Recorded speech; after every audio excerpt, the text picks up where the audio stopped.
Saudara, tidak lagi mencekam karena gelap, aliran listrik dan komunikasi di daerah terdampak banjir bandang di Palembayan, Kabupaten Agam, Sumatera Barat kembali menyala. Warga pun bisa kembali beraktivitas dan berkomunikasi serta berkabar dengan keluarga di perantauan. Warga bisa kembali beraktivitas, bercengkerama di warung, dan bahkan menonton televisi untuk memperbarui informasi. Pulihnya aliran listrik membuat sejumlah titik jaringan internet kembali bisa diakses sehingga warga dapat berkabar dengan sanak keluarga di rantau. Setelah listrik kembali menyala, warga berharap jaringan penyaluran air bersih juga dapat segera kembali normal. Sebelumnya, saudara, Kecamatan Palembayan Agam luluh lantak dihantam banjir bandang. Kecamatan ini lumpuh, ratusan rumah rusak, hingga aliran listrik dan air bersih terputus. Ratusan orang meninggal dunia dan puluhan lainnya masih dalam proses pencarian.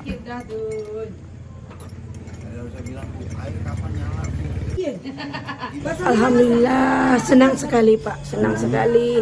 Udah hidup lampu, udah terang lagi kita, walaupun nggak ada air kan.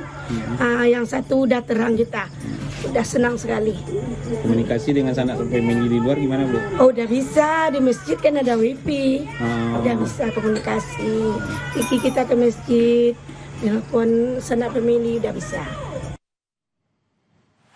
Sementara untuk mempermudah jalannya penyaluran bantuan, sejumlah jembatan darurat dibuat dengan menggunakan kayu gelondongan sisa banjir. Dengan adanya jembatan akses jalan darurat, saat ini masih terdapat 3 titik terisolasi dari sebelumnya 12 titik di Kabupaten Agam. Pemkab Agam menyebut saat ini terdapat 20 unit alat berat untuk melakukan proses pembersihan kawasan dan pembukaan akses jalan ke daerah terisolir. Untuk memaksimalkan proses pembersihan dan pembukaan akses jalan, Bupati Agam Beni Warlis menyebut setidaknya diperlukan 30 alat berat.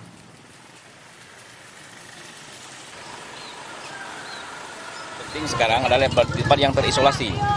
Nah, itu yang masalah kita. Dari hari ke hari sekarang semakin terbuka. Hari ini Matur sudah bisa dilewati. Jadi Matur tidak isolasi lagi.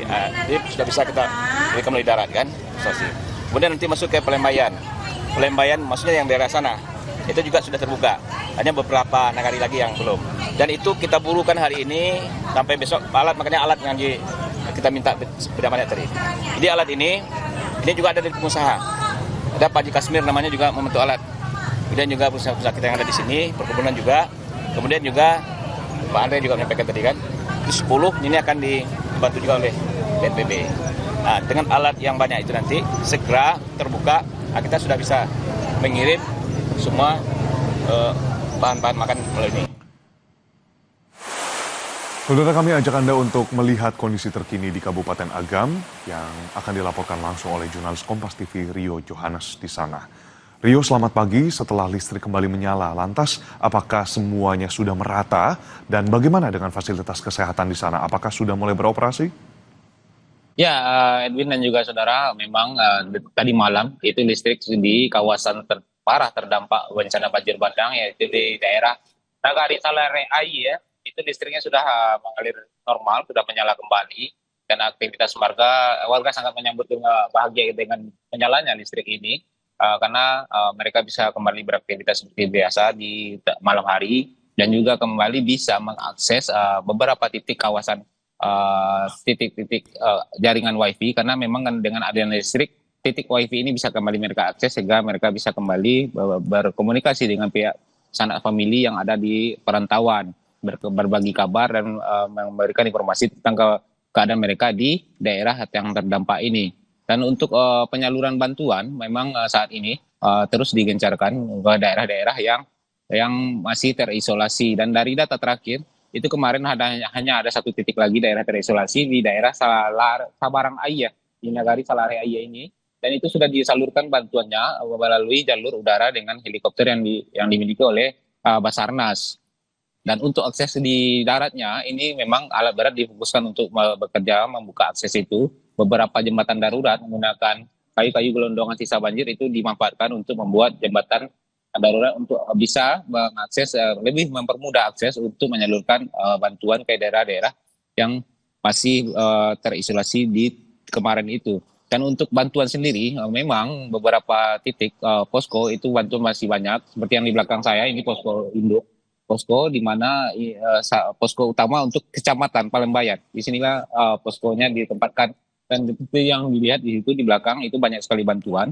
Dan juga di dalam daerah yang kawasan yang terdampak di kawasan Salare Aie, Nagari Salare Aie, itu juga banyak posko-posko dan banyak bantuan. Tapi memang jika kita melihat ke belakang, itu di posko yang benar-benar didirikan oleh pihak Nagari, itu kemarin saya melihat memang bantuannya sudah mulai menipis di gudang penyimpanan untuk posko bantuan, logistik bantuan itu sudah menipis. Dan ketika bantuan datang dari Kompas Gramedia Group, itu mereka sangat terharu dan menangis karena mereka tidak ingin lagi terulang kejadian di mana pada hari pertama dan hari kedua itu, kejadian di tanggal 27 itu mereka harus makan dan membagikan makanan untuk warga hanya nasi putih dan 1 butir telur. Demikian, Edwin.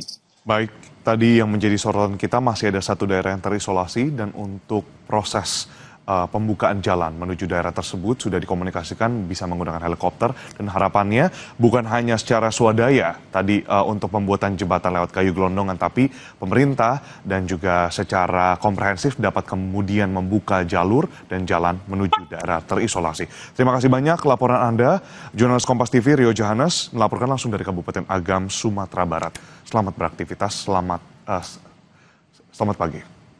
Saudara, sepekan lebih bencana banjir dan longsor melanda Aceh, Sumatera Utara, dan Barat. Korban harus menghadapi kenyataan pahit karena belum meratanya bantuan yang diterima. Demi bertahan hidup, mau tak mau, mereka berjalan kaki selama berjam-jam untuk menjemput bantuan.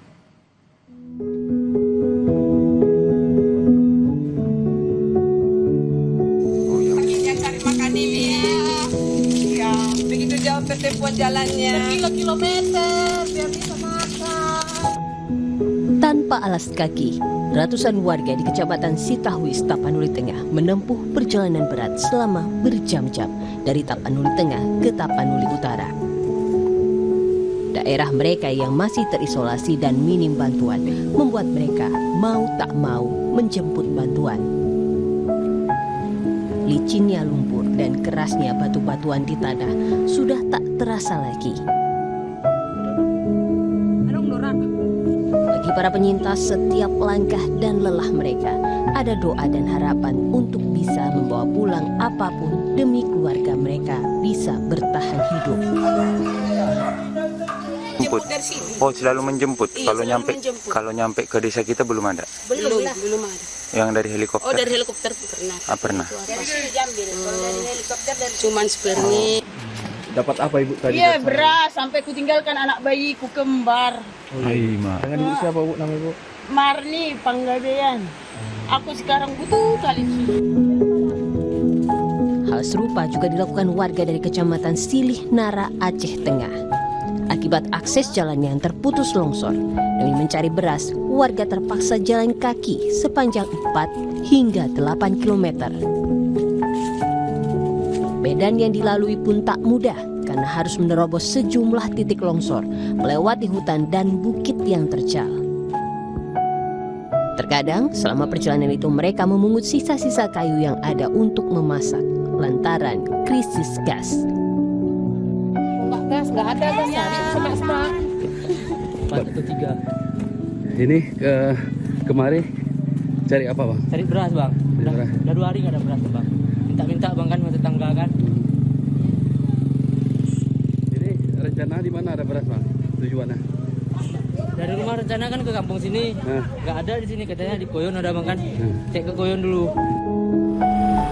Banyaknya korban bencana banjir dan longsor di Aceh yang belum tersentuh bantuan karena terkendala akses membuat Gubernur Aceh khawatir jika akan banyak korban jiwa pasca bencana karena kelaparan.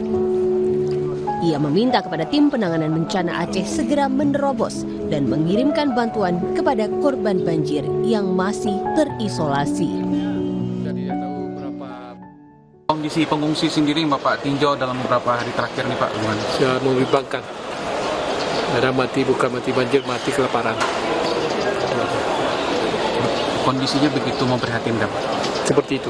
Instruksi Bapak langsung kepada jajaran. Saya jajaran semuanya, termasuk Krisi, kerja aktif supaya dapat tersalur sembako kepada mereka-mereka yang cukup membutuhkan. Sudah lebih dari sepekan bencana banjir dan longsor di Sumatera berlalu. Hingga saat ini, upaya distribusi bantuan terus dilakukan oleh berbagai pihak. Meskipun akses masih jadi kendala. Tim Liputan Kompas TV.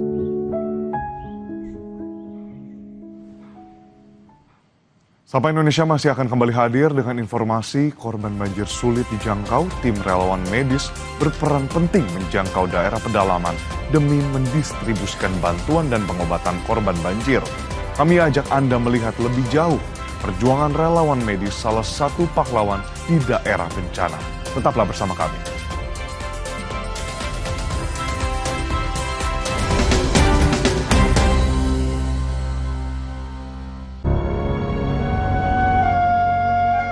Asra itu men-challenge saya untuk bangun SDM tidak hanya di satu titik.